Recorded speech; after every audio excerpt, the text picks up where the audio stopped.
La Cité internationale universitaire de Paris a 100 ans. Depuis sa création, elle a accueilli 500 000 étudiants, chercheurs et artistes du monde entier. Son histoire commence au lendemain de la Première Guerre mondiale. En réponse aux préoccupations hygiénistes et pacifistes de l'époque, André Honorat, ministre de l'Instruction publique, et Paul Appel, recteur de l'Université de Paris, imaginent la création d'une cité universitaire. Sa vocation, répondre à la crise du logement étudiant et contribuer à la construction d'un monde de paix. Comment? En favorisant les échanges entre étudiants du monde entier. Le projet se concrétise grâce au mécène Émile Deutsch de la Meurthe, qui souhaite financer une maison d'étudiants. Il fixe un ultimatum d'1 an pour que le projet aboutisse. S'engage alors une véritable course d'obstacles administratifs. Un terrain est trouvé au sud de Paris, sur les anciennes fortifications de Thiers. 24 heures avant l'expiration du délai d'1 an, une loi autorise la création de la cité universitaire. La première maison peut s'élever. En 1925, l'Université de Paris confie son administration à une fondation.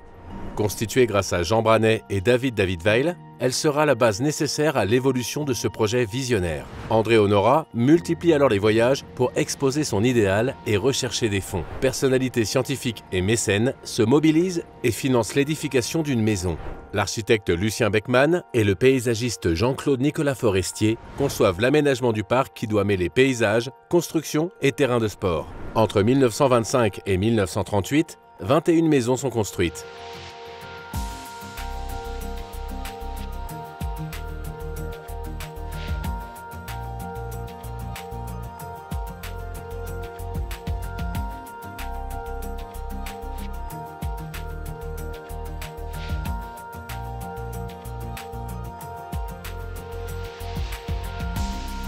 Leurs architectures témoignent de l'éclectisme architectural de l'entre-deux-guerres.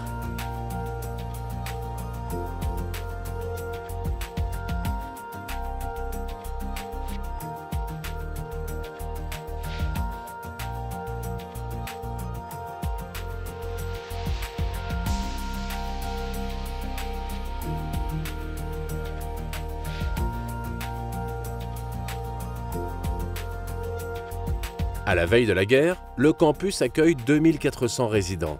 Pendant la Seconde Guerre mondiale, le campus fait face aux aléas de l'occupation.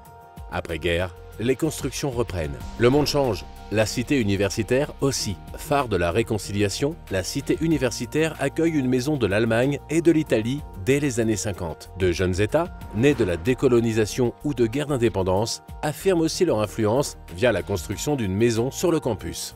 Les styles architecturaux se modernisent en même temps qu'évoluent les normes de confort.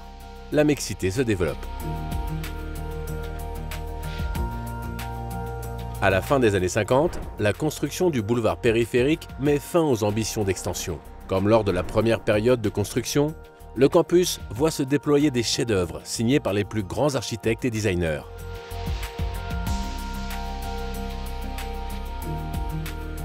Le Corbusier, Claude Parent ou Charlotte Perriand.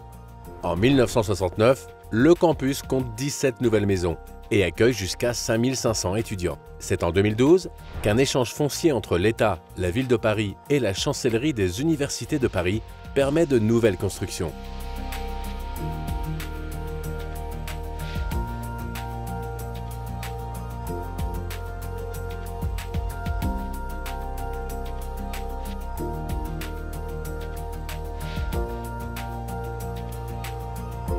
Le parc est requalifié et 1800 nouveaux logements sont construits. Aujourd'hui, la Cité internationale accueille chaque année 12 000 étudiants, chercheurs et artistes issus de 150 nationalités dans ses 47 maisons. Poursuivant son œuvre au service de la paix, elle demeure un lieu où l'on apprend à vivre ensemble. Son projet reste inchangé: bâtir un avenir fondé sur la compréhension mutuelle et la recherche de solutions communes pour faire face aux grands défis mondiaux.